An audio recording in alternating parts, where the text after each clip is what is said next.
Bom, o diagrama de Pauli, ele tem 7 níveis, porque 7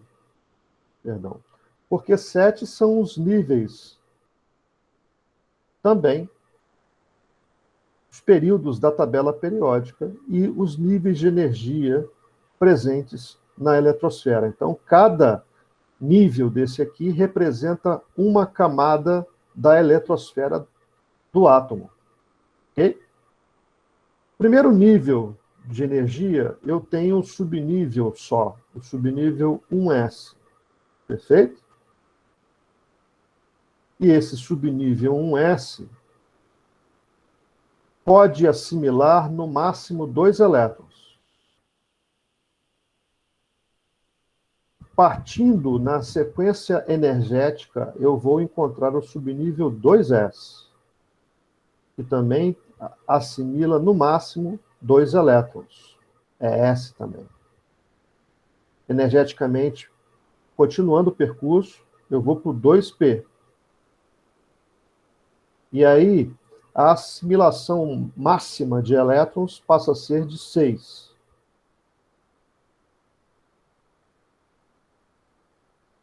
Caminhando, eu vou para o 3s. 2 elétrons de novo. Aí eu sigo esse percurso e vou para o 3p. Continuo na seta, vou para o 4s. Percebam que energeticamente, apesar de eu voltar para o nível 3, eu vou para um subnível mais energético. 3D é mais energético do que 4s. Então, ó, 3D. E o D pode assimilar, pode receber 10 elétrons. Percebam também que do S para o P a variação é de 4, do P para o D a variação é de 4, e do D para o F também é de 4. Então, 2, 6, 10, 14. Nós temos um crescimento em progressão aritmética. Perfeito? Vocês vão aprender progressão ainda no segundo ano. Depois eu vou para o 5S, e aí eu só sigo esse caminho pontilhado. Esse diagrama, esse modelo de diagrama é interessante porque ele coloca esse caminho todo aqui, lilás e pontilhado por seta, aqui embaixo, na sequência de subníveis. Então, aqui é a ordem crescente de energia dos subníveis. Então, quem não tinha assimilado essa distribuição, tira a foto, toma nota depois, mas eu vou disponibilizar essa aula gravada para vocês. Também vocês vão poder ter acesso a isso. Beleza? Lembrando que esse diagrama também está disponível, só você digitar no Google, diagrama de Linus Pauling. Essa vai ser uma das figuras disponibilizadas lá. Beleza? É importante notar, pessoal, que se você pegar o primeiro nível, a quantidade máxima de elétrons será de 2. Eu posso ter menos? Posso ter 1, mas o máximo são 2 elétrons. O segundo nível, que é a segunda camada na eletrosfera, aqui, ó, 2 mais 6, o máximo são 8 elétrons. Mas eu consigo ter 6, consigo ter 4, ok? No terceiro nível, a quantidade máxima já é 18. 2 e 6, 8, mais 10, 18. Ok? Depois, na sequência, vem o 4, nível 4, que é 2 mais 6, 8, mais 10, 18, mais 14, vamos a 32, que é a mesma capacidade do quinto nível. Confere, pessoal? E no sexto nível, eu encerro no máximo 18 elétrons. E No sétimo nível, 8 elétrons novamente. Certo? O primeiro nível é chamado de K, segundo L, M, N, O, P, Q. Perguntaram para o Paulo por que ele escolheu essas letras. Ele falou pela facilidade, faz parte do alfabeto, o pessoal tem que aprender a ler, então ele escolheu por facilidade, por comodidade, vamos dizer assim. A camada K, então, encerra no máximo 2 elétrons, a L 8, M 18, N 32 e assim por diante. Perfeito? Não precisa decorar a sequência de distribuição dos diversos elementos da tabela. Você faz a distribuição e verifica como é que fica a distribuição em camadas depois. Ok? Em camadas ou níveis de energia.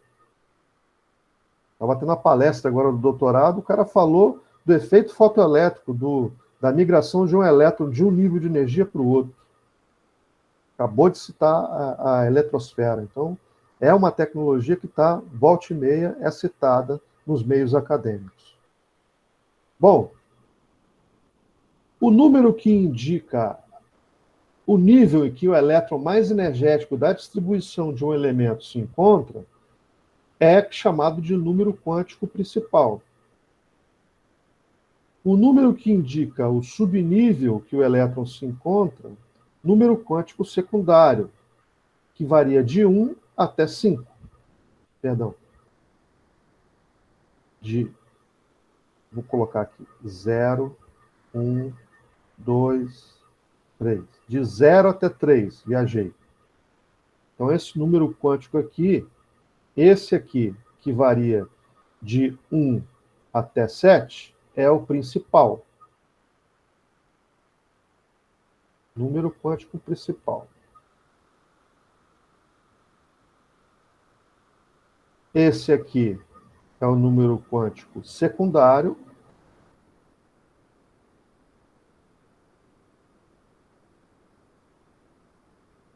Que indica em qual subnível o elétron mais energético se encerra. O elétron mais energético é sempre aquele último que você coloca na distribuição.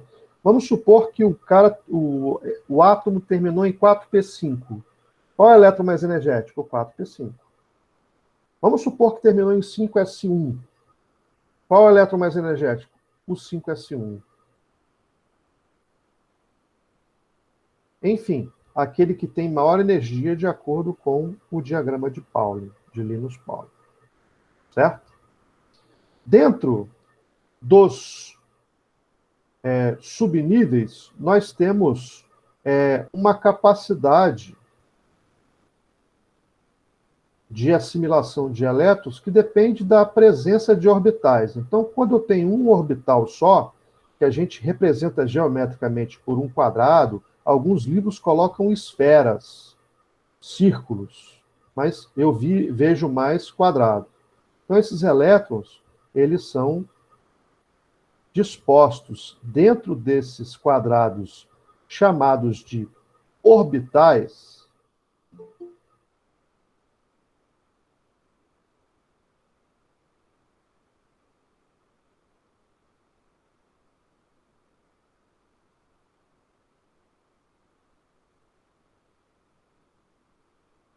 E note, eles sempre estão invertidos.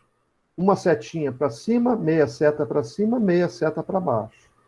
Para que mesmo acontece isso daqui? Vocês se lembram?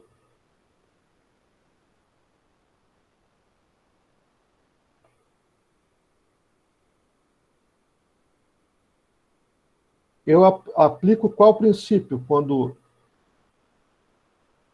informo que os spins são contrários? Regra de Hyund. Não sei como é que é a pronúncia do sobrenome desse físico, mas sei que tem muita importância nesse conhecimento. O subnível P, ele tem 3 orbitais. Deixa eu desenhar um orbital melhorzinho, que ele ficou torto.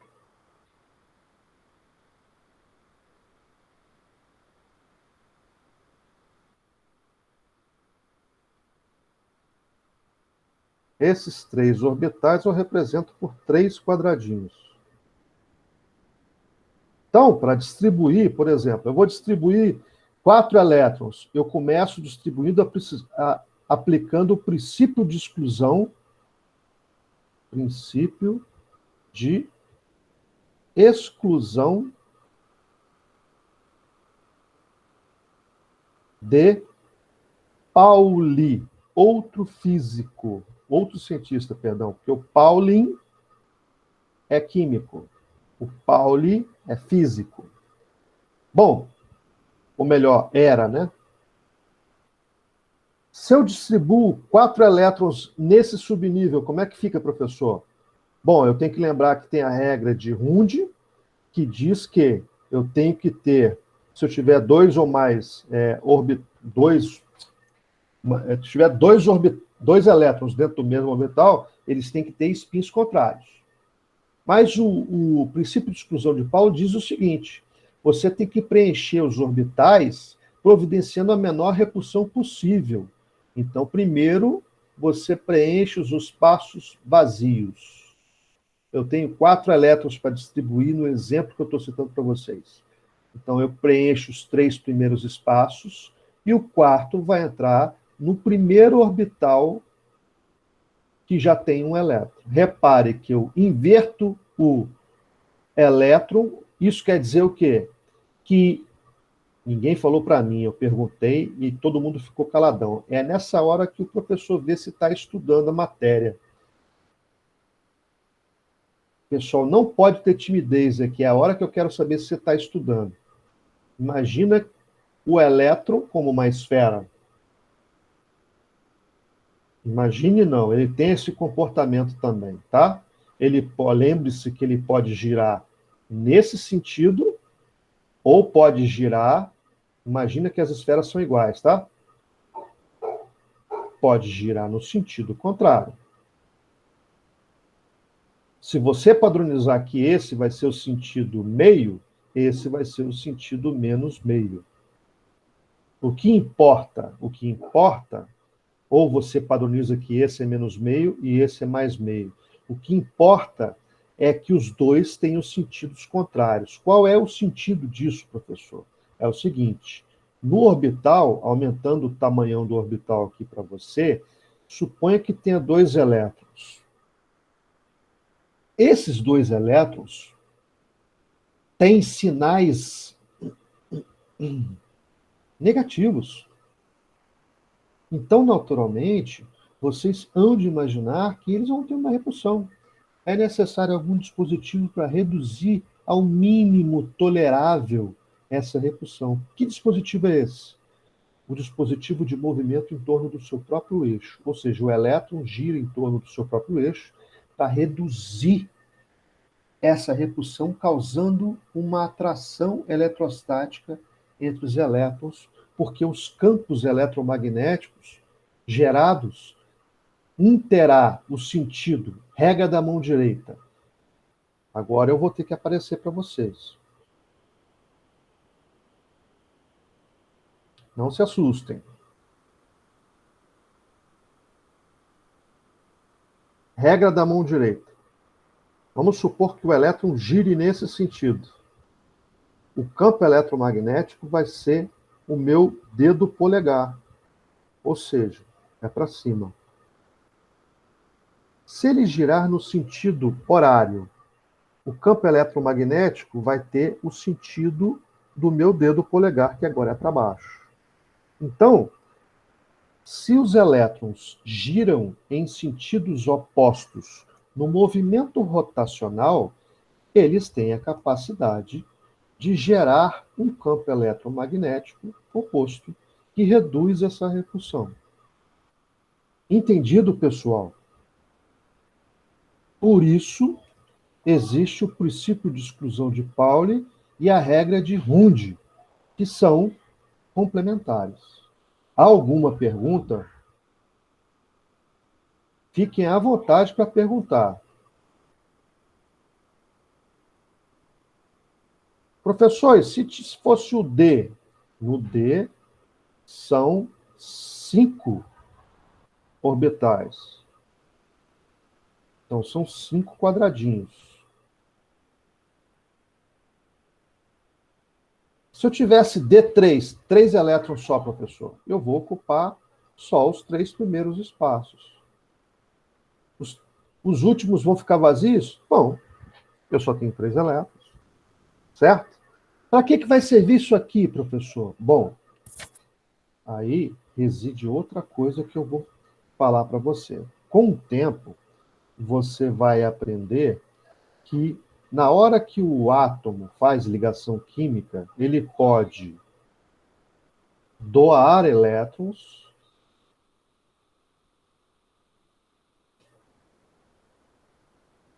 e nesse caso a ligação química é dita iônica,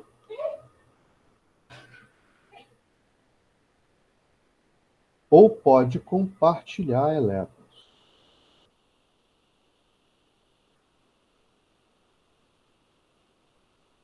E nesse caso, a ligação é dita covalente.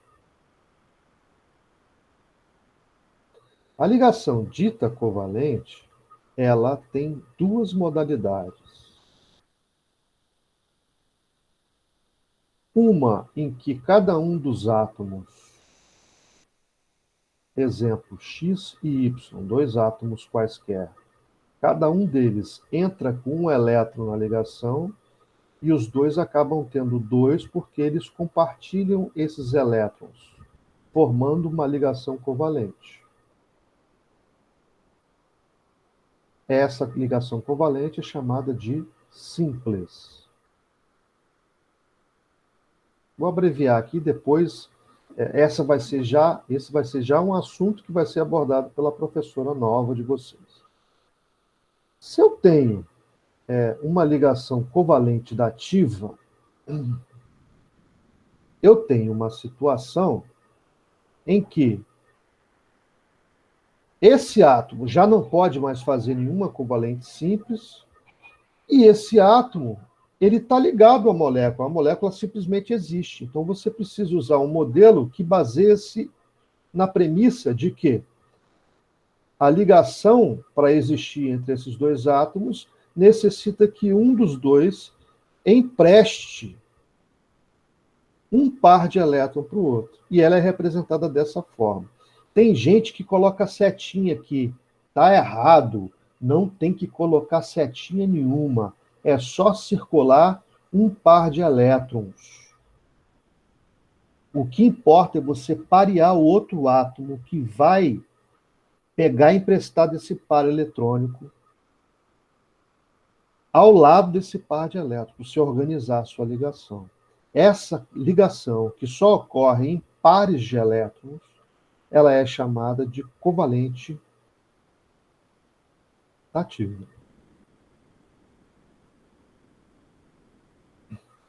Ou simplesmente coordenada.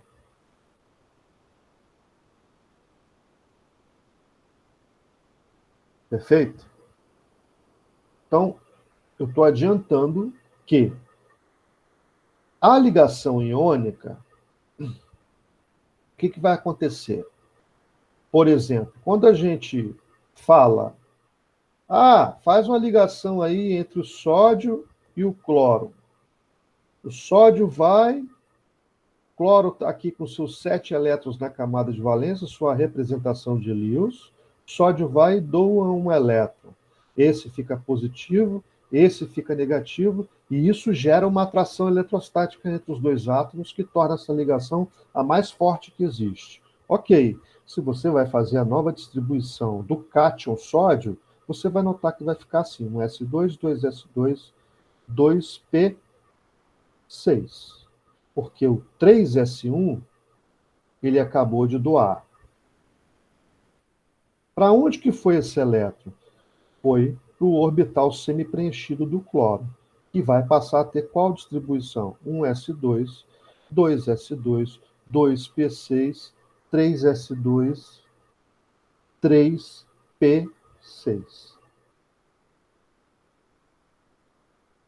E para onde que foi? O cloro terminava em P5.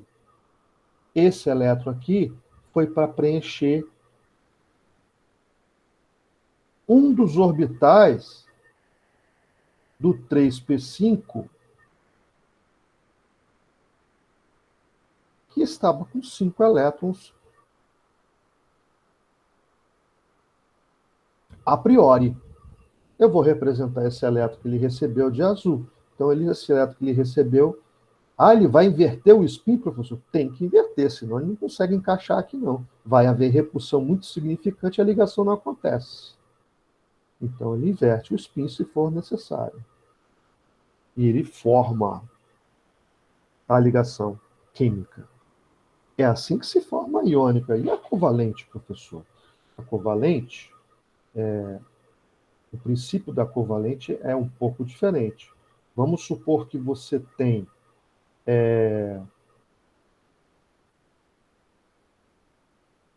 a seguinte configuração aqui, pessoal. É uma hipótese, tá, gente?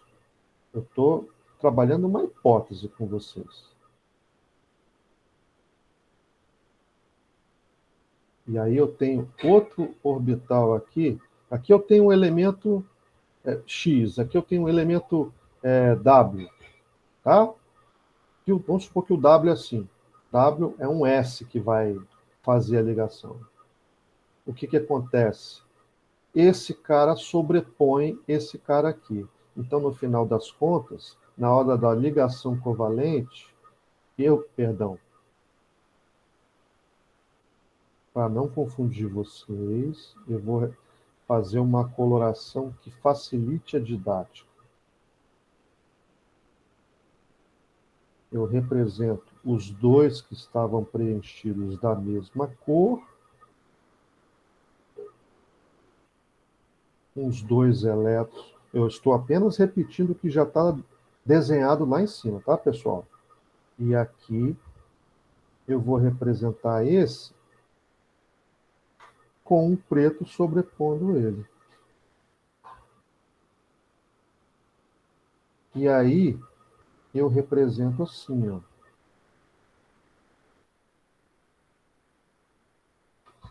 O elétron que já estava aqui, ele fica assim, e esse que vai chegar. Só estou representando o preto para que vocês vejam que o elétron é proveniente do W. Na verdade, elétron é tudo igual, tá, gente? Fisicamente, estou falando que é tudo igual. Energeticamente, eles são completamente diferentes. Em termos de energia, jamais um elétron vai ser igual ao outro. Entendido, galera?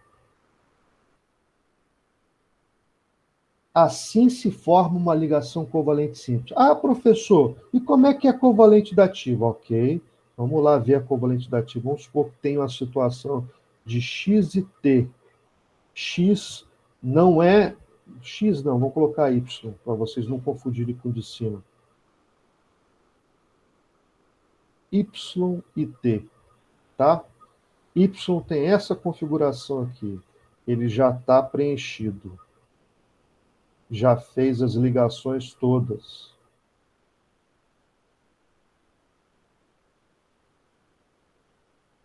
Ele tem a seguinte situação.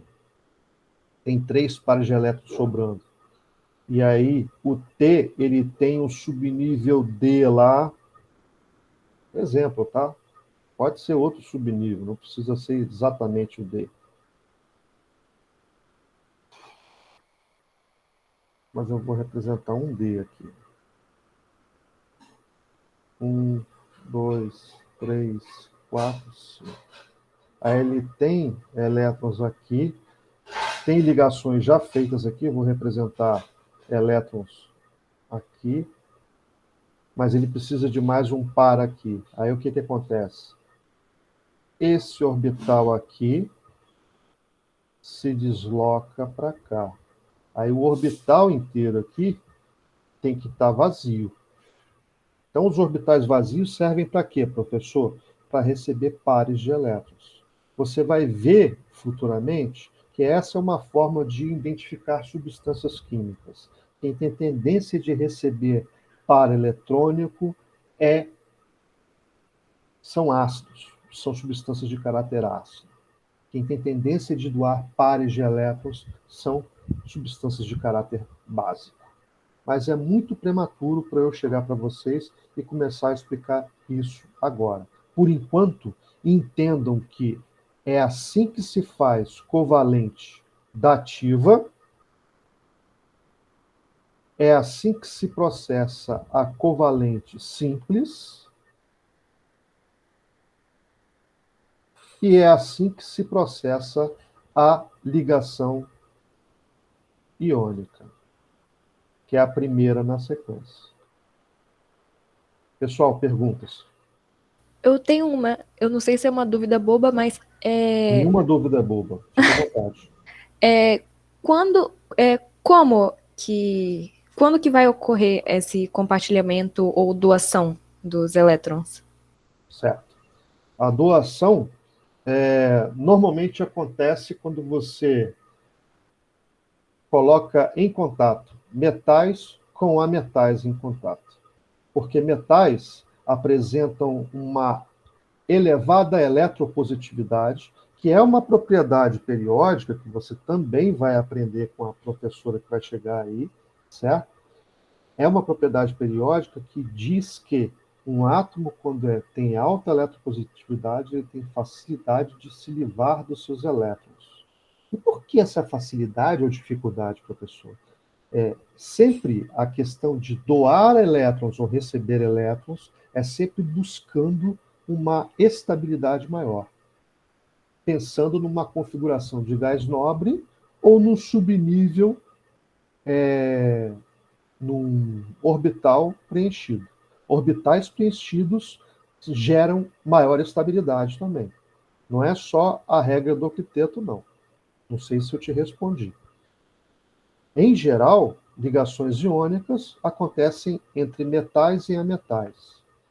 Em geral, ligações covalentes acontecem entre ametais e ametais.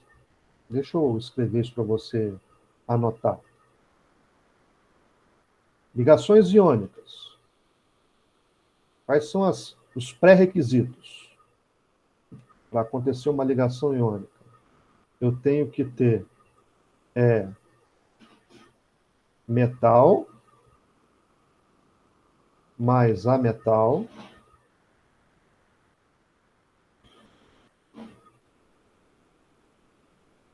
com elevada diferença de eletro.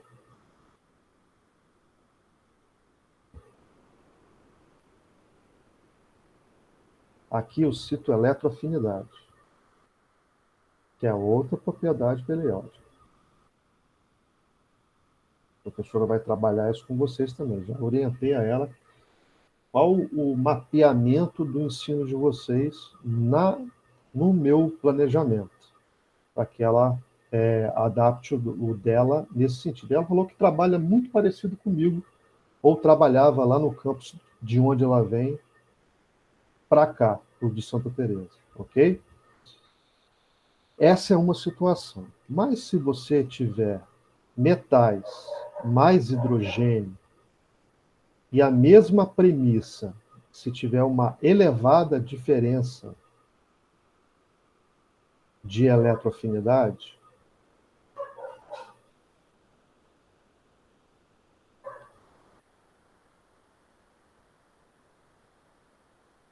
ela também acontece. Tanto que eu coloquei uma musiquinha para vocês, vocês viram a musiquinha lá, cantaram, já decoraram a letra? Ligação iônica forma íons, e a covalente não. O hidrogênio faz as duas. Olha os íons aqui. Depende da situação. O hidrogênio faz as duas. Depende da situação. Então, essa é a premissa para ter iônica. Qual a premissa para ter ligação covalente?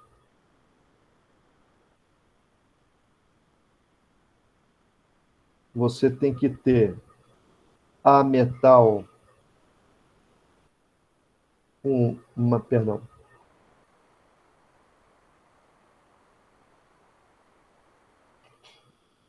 com A metal.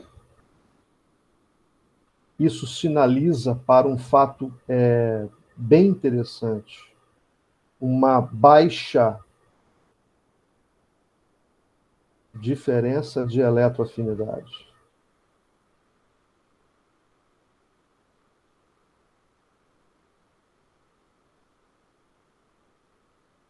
Por quê? Se eles têm baixa diferença de eletroafinidade, significa que todos dois têm uma eletroafinidade bem elevada.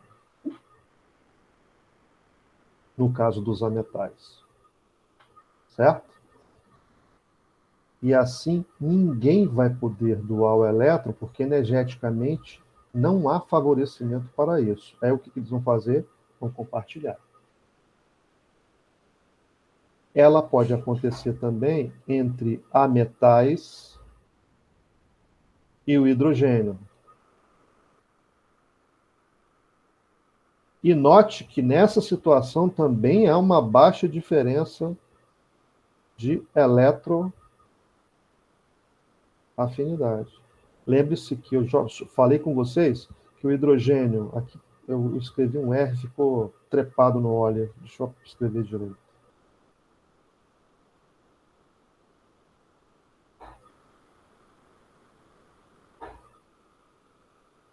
Lembre-se que eu falei com vocês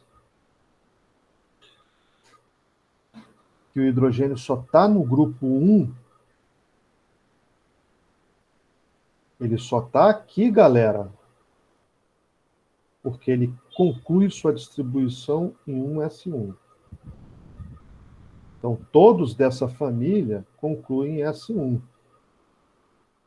Por isso que ele está aqui. Mas ele está verdinho por quê? Porque ele se assemelha mais aos ametais. Ok?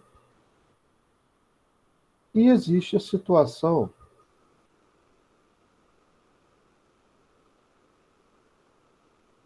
dos ametais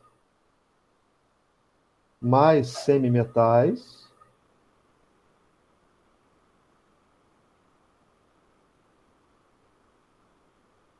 semimetais que são elementos presentes aqui nessa região da tabela periódica em bege aqui, tá?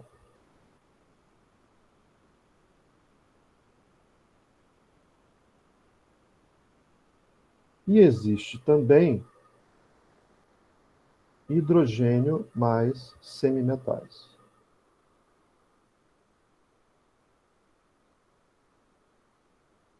Ou seja, moral da história, em ambas as situações, a diferença de eletroafinidade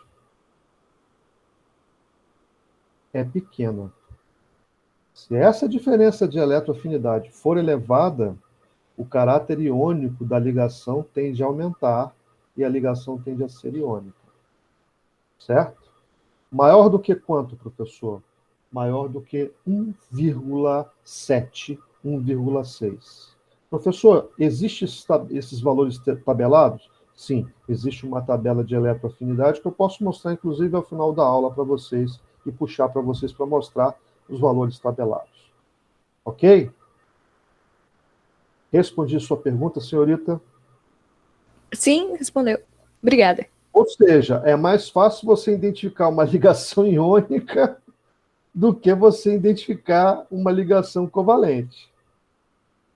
Aí você pergunta assim, professor, mas assim, não tem situação em que você vai ter metal com metal? Isso aqui é estudado como uma interação.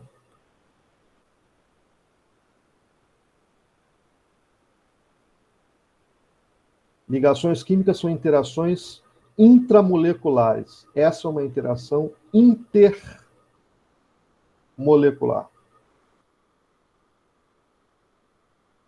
Por quê, professor? Porque cada metal ele se agrega na natureza, ele pode ser diferente, vamos chamar isso aqui de M1, para identificar que você tem metais diferentes.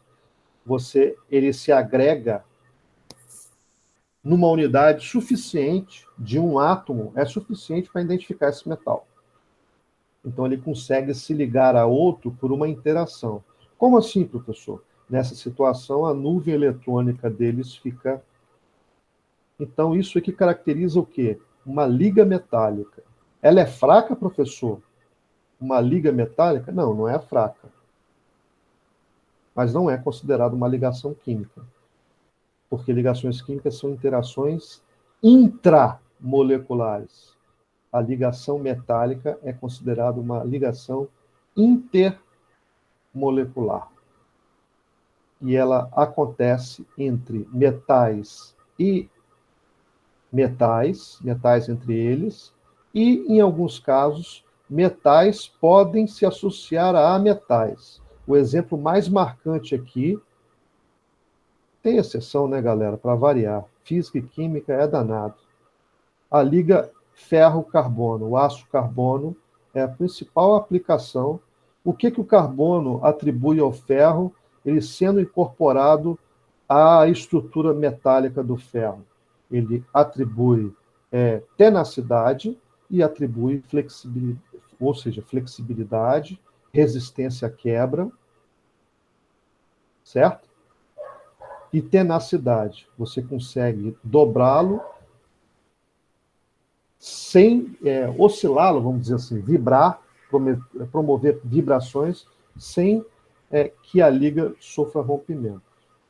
E ele continua sendo um bom condutor porque o ferro tem muitos elétrons dispersos na sua eletrosfera que conseguem desenvolver esse mesmo processo aqui migratório entre ele e o carbono. Não se esqueçam que o carbono é excelente condutor quando na forma pura. Existem alguns alótropos do carbono que já demonstram essa qualidade. O grafite é excelente condutor e o grafeno também, galera. Não se esqueçam que tem essas variedades alotrópicas que são excelentes condutoras. Lembre-se que dentro das pilhas e baterias existe um bastãozinho de grafite que é utilizado para a promoção da condutividade elétrica dentro das pilhas. Perfeito? Interações intermoleculares é um assunto posterior a ligações químicas, para que vocês saibam a sequência correta de matéria. Perfeito? Alguma outra pergunta?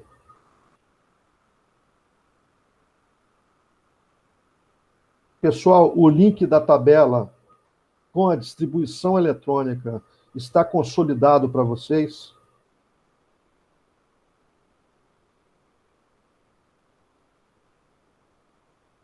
Eu quero enfatizar uma coisa com vocês aqui. Já prevendo a ligação química iônica com vocês. Por exemplo, peguemos o cálcio com número atômico 20 e peguemos o cloro com número atômico 17. Distribuição do cálcio, 1s2, 2s2, 2p6, 3s2, 3p6, 4s2. Distribuição do cloro, 1s2, 2s2, 2p6, 3s2, 3p5. Meus amados, existe uma premissa também na questão da ligação iônica, né? Veja, você imagina, você vai tirar um elétron do cara, ele já fica positivo. Quando você tira 2 elétrons, ele já fica duplamente positivo. Tirou 3 elétrons, ele já fica triplamente positivo. O quarto elétron é praticamente impossível você tirar. Então você não vai ver ligação iônica acontecendo com metais doando mais do que 3 elétrons. Entendido, galera? Então, por isso que os professores ensinam que quem tem 1, 2 ou 3 elétrons na camada de valência tem a tendência de doar elétrons. Quem tem 5, 6 ou 7 elétrons na camada de valência, tem a tendência de receber. Ao mesmo tempo, a eletroafinidade do cálcio, vamos parar de papo e vamos mostrar para você. Vamos mostrar a eletroafinidade. Tabela de eletroafinidade. O teclado está sem o T, tá, galera? Não estranha, não. Está queimado o T. Deixa eu ver se eu consigo. Ah, não. Deu BO aqui. Ih. Vou ter que fazer uma gambiarra, galera. Vou aproveitar esse T aqui do Meet. Nossa, professor, que gambiarra. É, o professor também faz gambiarra. Eu sou de química, então faz gambiarra pra caramba. Vamos lá. Gambiarra. Tudo pela ciência. Eletroafinidade. Agora vou pegar esse T aqui e copiar. Que pobreza, professor, é. Aí. Opa, já apareceu. Tabela de eletroafinidade. Nossa, o que é isso? Tem nada a ver. Eletroafinidade. Vamos colocar aqui. Credo.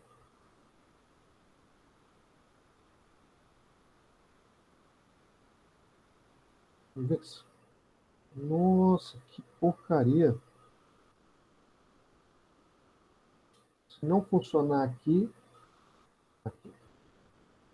Não, mas que pesquisa sem vergonha. Vamos fazer o seguinte, eu vou abrir um link aqui. Essa pesquisa desse Google aqui tá sinistra. Agora vamos para essa pesquisa aqui que é mais ampla. Todo mundo está vendo aí, né? Tabela de eletroafinidade. Afinidade. Isso, meu cara, eu quis dizer isso aqui. Por isso que eu gosto de você. Ó, imagens. Por que não aparecem essas imagens tudo lá? Não entendo esse Google. Enfim. Galera, olha só, vou tentar abrir isso aqui. Olha que legal. Aqui tem bolinha. As figuras são bem mais fáceis de ver. Esse site é muito legal. Tem várias tabelas, você pode baixar para você.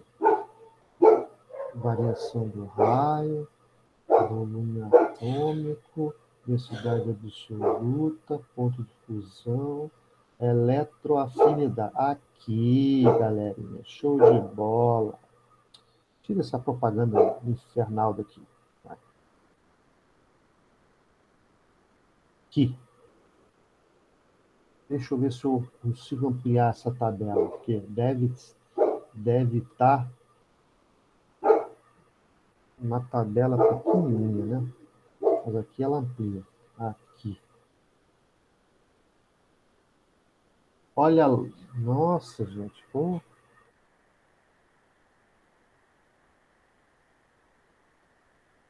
Claro que tem a seta de tendência aqui, né? Mas eu gostaria que vocês observassem aqui. Olha o cálcio aqui. Olha o cloro diametralmente oposto. Todos conseguem observar aqui meu posicionamento? Eu queria que vocês vissem valores. Deixa eu ver se tem uma tabela com valores para mostrar para vocês.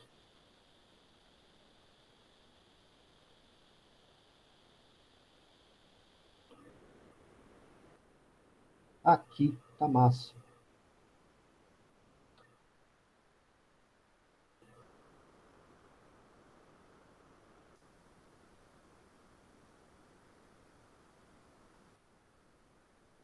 Cadê a tabela? Não, quero a figura. Aqui, pessoal. Tá dando para enxergar aqui quanto que é do cálcio? 0,02? Dá para ver, sim. O do cloro, dá para ver que é 3,617? Sim. Tá vendo como o do cloro é muito maior? A diferença é muito maior, gente, do que 1,7. Então, o cálcio doa esse elétron facinho para o cloro. É por isso que a ligação é iônica. Então, pessoal, o que acontece?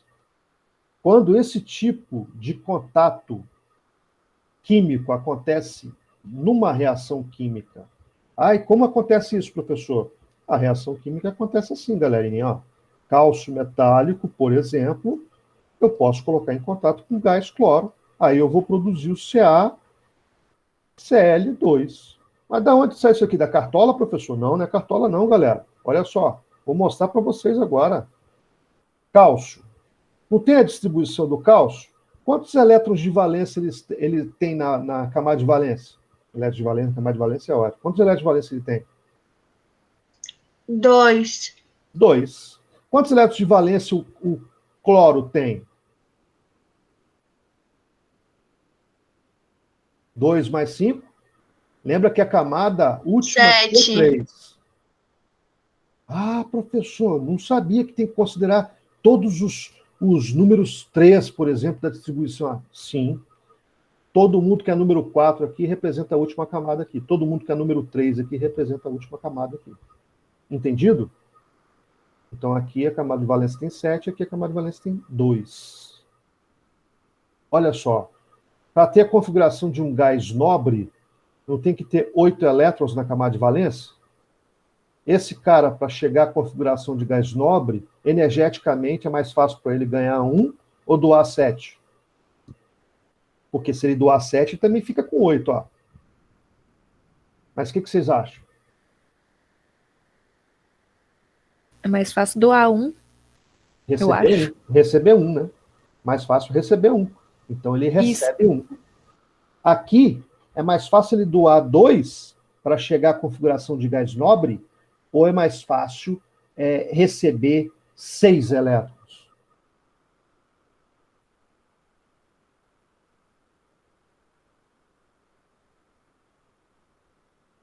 É mais fácil doar 2.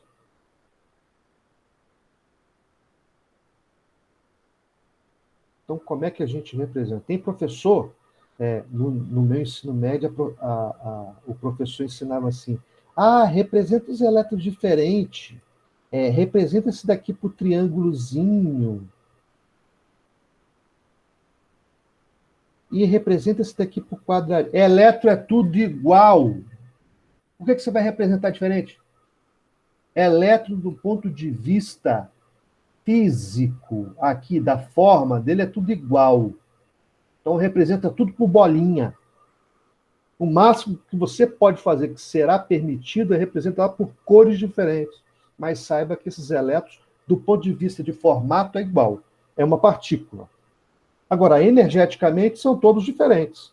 Como você não tem número de cores diferentes em canetas para representar todos os elétrons que existem com cores diferentes, haja cor, né? Então é melhor você representar tudo igual. Bolinha. Ó, dou 1. Esse cara recebe 1 elétron no máximo. Por qual motivo, professor? Porque cada um ele consegue assimilar no máximo 1 elétron. Porque esse cara aqui vai para 3p6. Só que esse cara aqui tem que doar os 2. Vapo, doar os 2. Então, eu vou precisar de mais um cloro.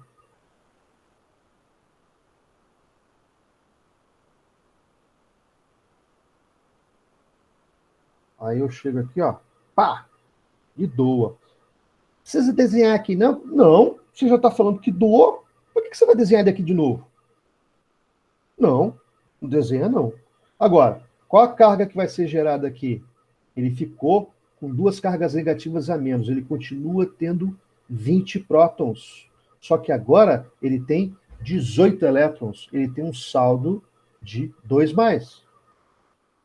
E esse cara, ele tem 18 elétrons e 17 prótons. Continua tendo 17. O número de prótons você é intocável. Você não mexeu no número de prótons. Ele continua aqui É intocável.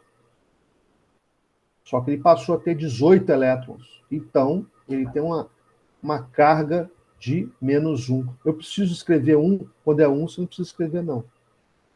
Eu vou colocar a carga de cor diferente para que você não confunda com os elétrons. O professor é cheio de cautela. Tem que ser, ué. É para você e você é especial. Vamos lá. Note, cargas de sinal oposto se atraem. Então, essa ligação iônica é uma ligação eletrovalente, por esse motivo. E olha só, qual a nova configuração do cátion? Perdeu 2 elétrons, ele passa a ter carga 2+. Ou seja, a configuração elimina esse camarada aqui. Fica até aqui. Olha a nova configuração dele. É uma configuração de gás nobre. Estabilizou? Está mais estável. E é por isso que faz a ligação. Agora, esse aqui vai para 3p6. Essa nova configuração aqui, eu vou desenhar assim. Faz favor de você ligar aqui depois. Vou fazer descontínuo para você não esquecer que esse cara aqui, ele recebe 1 elétron. Por quê? Em qual processo, pessoal? Aqui, ó. Cada cloro recebeu 1 elétron. Essa fórmula aqui, a gente dá o nome de fórmula eletrônica. Fórmula! A química é a ciência das fórmulas, sim. Ou em homenagem ao cientista que criou esse modelo, Lewis. Gilbert Lewis criou esse modelo, em homenagem a ele, tem o nome de fórmula de Lewis. Derivada dessa fórmula, tem 2 outras fórmulas. A fórmula iônica, que mostra quais são os íons gerados. Então, nesse caso, eu tenho um íon cálcio gerado, fecha colchete, abre colchete de novo. Quantos cloros tem? 2. Então, você coloca o 2 aqui, escreve cloro aqui, desenha os elétrons que ele ganhou todos, porque é com todos os elétrons que ele passou a ser -1. 2 vezes -1, -2, show de bola, com +2 neutraliza. Essa fórmula aqui recebe o nome de fórmula iônica. Só compostos iônicos têm fórmula iônica. Composto covalente não tem fórmula iônica. Ligação iônica forma íons e a covalente não. Qual a outra fórmula, professor? A fórmula molecular, que mostra quantos átomos compõem a substância química gerada. Então, nesse caso, eu tenho o cálcio, quem doa sempre vem na frente, e quem recebe sempre vem depois, fechando a fórmula. CaCl2, cloreto de cálcio. Essa é a fórmula molecular. Professor, Diga aí. vou ter que sair aqui, tá? Já? Tem jeito de ficar mais um pouquinho, não? É porque o cara da compra tá me chamando ali, eu vou ter que atender ele. Beleza. Vai com Deus. Depois pega a gravação. Valeu, professor. Vamos pegar o potássio aqui, galera. Para encerrar nossa aula de hoje. Potássio, deixa eu ver. Ele está nessa posição aqui, ó. Lógico que eu memorizei. Não estou dizendo que você tem que memorizar. Você vai acabar memorizando se você for para a área de química, se Deus quiser. Lítio. Sódio. Como o potássio é mais reativo que o sódio, está aqui. Então, o potássio, necessariamente, ele termina em 3S. 3? Não, professor. 3 não. 4 período. 4S1. Eita. 4S1. Ô, professor, é fácil assim? É só você lembrar daquele esquema que eu mostrei para você na aula passada. Você vai fazer a distribuição aqui do potássio. Não precisa nem ver a tabela. Ó, 1s2, 2s2, 2p6, 3s2, 3p6, 4s1. Esse é o potássio. Que massa! Vamos contar agora. 2 e 2, 4 e 6, 10. E 2, 12, 18, 19. O número atômico dele, 19. Confere? Confere. Está do lado do cálcio. O cálcio tem 20, tem sentido. O cálcio está do lado dele. Tem 20 o cálcio. E vamos pegar o flúor, que tem 9. Mas eu também sei onde está o flúor. O flúor é o elemento mais eletronegativo da tabela. Com o tempo vocês vão se acostumar com essas nomenclaturas. O flúor está aqui em cima. Então, ele termina a sua distribuição eletrônica em P5. Ele está no segundo período, então ele termina em 2P5. Aí eu chego lá e faço a distribuição dele. Professor, e precisa saber o símbolo? Não, você pode chamar da letra que você quiser. É nesse momento, eu não quero que você decore símbolos ainda. Depois você vai ter tempo para isso. 1S2, 2S2, 2P5. Esse é o flúor. Então, ó, quantos elétrons na camada de valência? 7. Então, a representação de Lewis para o flúor, 1, 2, 3, 4, 5, 6, 7. Representação de Lewis, não é potássio, não. Eu queria fazer com hidrogênio, galera. Desculpa. Não é flúor, não. Perdão. Porque a música tem a letra lá, eu tenho que provar para você que o hidrogênio é o cara. Potássio, obviamente, vai fazer ligação iônica também com flúor. Mas com o hidrogênio ele faz iônica. O hidrogênio é até mais fácil. O hidrogênio, ele está na nossa tabela, lá em cima. É o primeiro elemento que deu origem aos outros. Então é o carinha que está aqui. É o carinha logo ali. É o carinha que mora ali. É a minissérie que passa aí. O cara fala assim do outro. Hidrogênio. 1S1. Repare. Imagina se o hidrogênio, mesmo tendo um elétron, aí está a falha de você conduzir o aluno, falar assim, ó, aqueles que concluem sua eletrosfera com 2 ou 3 elétrons têm a tendência de doar. Aí chega no hidrogênio, opa, não, com ele não acontece isso não, ele não doa não. Aí você fica naquela. Por quê? Porque, tendo apenas uma camada, imagine esse elétron perto do núcleo positivo. Olha a atração que esse cara tem com o núcleo. Como é que esse cara vai doar? A força é enorme, não doa esse elétron nem a pau. Então, o hidrogênio ele tem característica de elemento ametálico, mas ele é tratado como elemento órfão, não pertence aos ametais. De qualquer forma, o potássio está lá. Quantos elétrons na camada de valência? 1. Ele tem tendência de doar. Vamos provar isso? Vamos. Eu acho que eu estou com a tabela aberta aqui. Olha o potássio aqui, galera. 0,502 a eletroafinidade dele. Olha o hidrogênio. 0,754. Note que a diferença é menor. Mesmo assim, a ligação vai ser iônica. E aí, mas existe diferença. O hidrogênio tem eletroafinidade maior do que a do potássio. Lógico que a diferença do potássio para com o flúor é muito maior. Então, a ligação do potássio com o flúor é mais iônica, tem um caráter iônico mais forte do que do potássio com o hidrogênio? Sim. Aí você vai ver mais na frente. Caráter iônico é maior em qual substância? Depende da diferença de eletroafinidade e eletronegatividade, certo? Você tem que analisar os parâmetros, beleza? Então vamos lá, vamos fazer as ligações.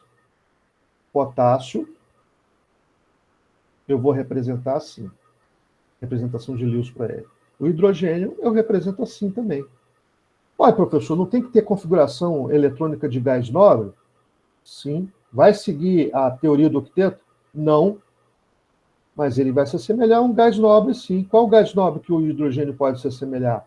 Esse camarada aqui, que é o cara diametralmente oposto a ele na tabela periódica, que é um gás nobre, que está junto com ele na nossa estrela maior, o Sol. Está aqui o hélio. Então, o hidrogênio, quando se estabiliza por ligação iônica, ele tende a ter essa configuração aqui. Por ligação covalente também. Só que por ligação iônica, a estabilidade gerada é maior. Então, vamos lá. Feita essa ligação, carga positiva aqui, carga negativa aqui.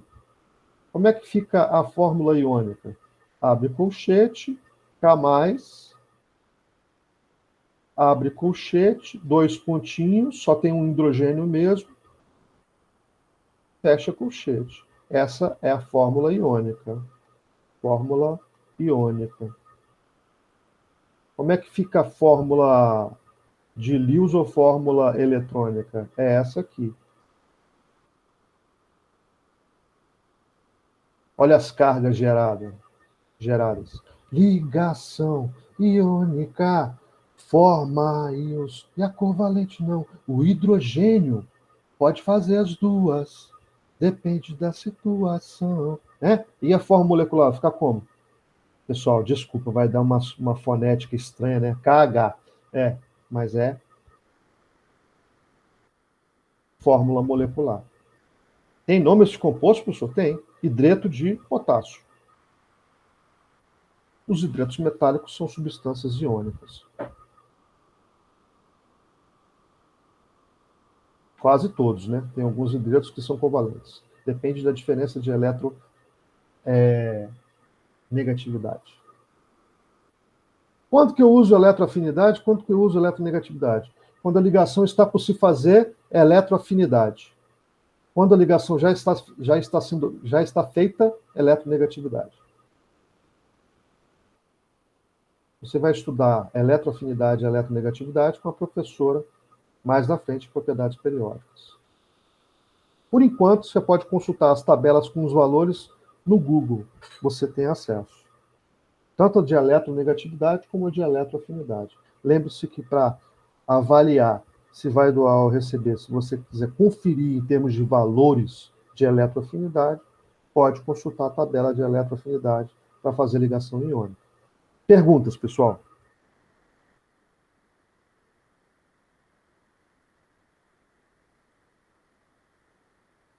Turma boa é essa? Não tem pergunta nenhuma. Eu vou passar para a professora logo, que ela pode pegar a turma e caprichar. Turma não tem pergunta. Tem uma boa para danar, ué. Só tem fera.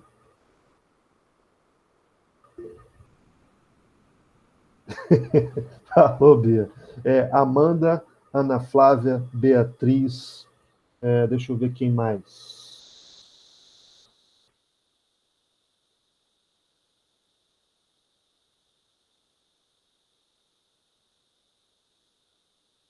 Eu vou colocar a professora no grupo para apresentar vocês na semana que vem, tá? Vou conversar com ela antes. Um beijo enorme no coração, tá? Todo o sucesso do mundo e prepare-se para a atividade que vem nessa APNP, tá? Mas tudo nesse sentido aí. Eu não devo cobrar agora, eu não devo cobrar essa questão de ligações, diferenciar ligação covalente e ligação iônica, não. A ligação iônica em si, também não. Vou cobrar tabela periódica e modelos atômicos. Tá bom? Fiquem com Deus. Obrigado pela presença, obrigado pela participação na aula, tá? Um abração e tudo de bom para vocês e para a família aí, tá? Um abraço, pessoal.